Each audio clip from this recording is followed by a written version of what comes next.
For 2,000 years, the Spanish state has functioned like a massive pendulum, swinging between periods of iron-fisted forced unification and intervals of chaotic territorial fragmentation.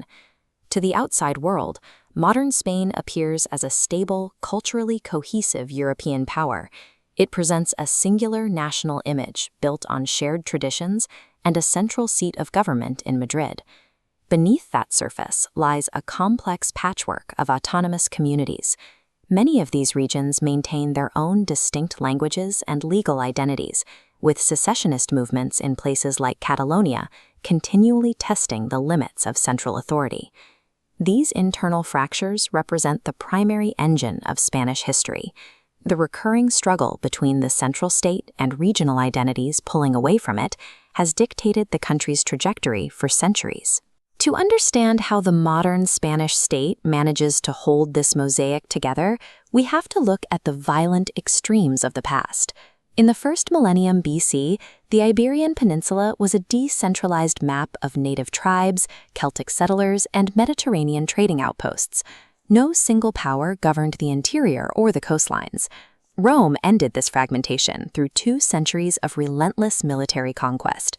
They crushed local resistance and integrated the entire peninsula into a single, highly regulated province called Hispania, introducing a common language and a central legal code. Following the collapse of Roman authority in the 5th century, Germanic Visigoths seized control. From their capital in Toledo, they spent 200 years maintaining the Roman ideal of a unified Christian kingdom across the territory. This era ended abruptly in 711 AD, when a Muslim army of Arabs and Berbers overthrew the Visigoths. They established Al-Andalus, a centralized polity centered in Córdoba that became a Mediterranean center for science, advanced irrigation, and a degree of religious tolerance unknown in the rest of Europe. However, central authority eventually broke down. By the early 11th century, the unified Caliphate of Córdoba suffered a massive internal collapse, splintering into dozens of small, competing principalities known as taifas. This fracture destroyed the military unity of Al-Andalus. It created a strategic opening for northern Christian kingdoms to begin a centuries-long southward expansion known as the Reconquista, steadily reclaiming territory from the divided Taifa kings. The pendulum swung back to total unification in 1492. The marriage of Isabella of Castile and Ferdinand of Aragon joined the most powerful Christian crowns, leading to the final conquest of the last Muslim stronghold in Granada. The monarchs enforced internal uniformity with absolute intensity.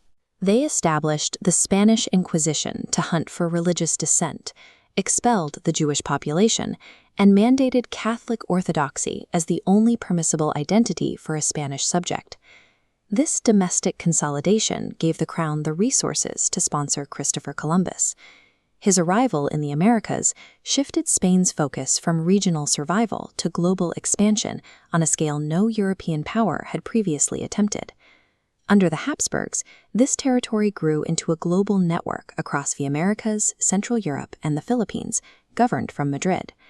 As data indicates, massive influxes of silver and gold from Mexico and Peru flowed directly into the central treasury, funding Spain's military dominance. While this period marked Spain's peak as a world power, the reliance on forced, uncompromising unity was inherently brittle. Maintaining such a vast and rigid structure required a level of control that the crown could not sustain forever. Over the next 2 centuries, the weight of the empire became a liability. Constant European wars and a decaying administrative system made the rigidly centralized model impossible to fund. The collapse accelerated through the 19th century. After a brutal occupation by Napoleon's forces, Spain lost nearly all of its American colonies to successful independence revolts, leaving the nation with a shattered economy and a diminished global presence. The trauma of losing the empire turned the conflict inward. Spain spent the remainder of the 1800s locked in a cycle of military coups, Republican experiments, and the Carlist Wars, a series of civil conflicts fought over whether Spain should be a centralized liberal state or a traditional monarchy. By the 1930s, the political pendulum was swinging with dangerous momentum.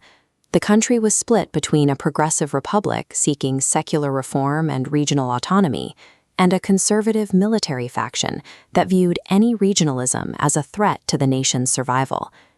This polarization erupted into the Spanish Civil War in 1936. For 3 years, the country became a testing ground for international ideologies, as Nazi Germany and the Soviet Union funneled weapons to opposing sides of Spain's internal fracture. General Francisco Franco's victory in 1939 forced the pendulum back to the extreme of absolute unity. For nearly 40 years, his dictatorship suppressed regional languages and local identities, using state violence to freeze the nation into a singular, Castilian-centered culture. Franco's regime was the final, violent attempt to impose uniformity by force, leaving a traumatized nation waiting for the inevitable shift following his death. Franco's death in 1975 left a dangerous power vacuum. While hardline loyalists in the military sought to preserve the dictatorship, mass public protests and the threat of a renewed civil war made the status quo untenable. The survival of the state fell to King Juan Carlos, whom Franco had groomed to uphold his legacy. Instead, the king worked with reformists like Adolfo Suarez to dismantle the regime's legal structures from within, eventually legalizing political parties and navigating a path toward the first free elections in over 4 decades. This process resulted in the 1978 Constitution, which attempted to settle the historic struggle over unity. Rather than imposing a single identity, it decentralized power into 17 autonomous communities, granting regions like Catalonia and the Basque Country the legal right to govern their own affairs and protect their own languages. This system remains under pressure, evidenced by the 2008 financial crisis and the polarizing 2017 Catalan independence referendum. However, unlike previous centuries, these disputes are now managed through a democratic framework rather than through military force. Spain's history suggests that true resilience does not come from enforcing a single iron-fisted identity. It comes from finally accepting that the nation is a complex, enduring mosaic, held together not by force, but by the legal recognition of its own fractures.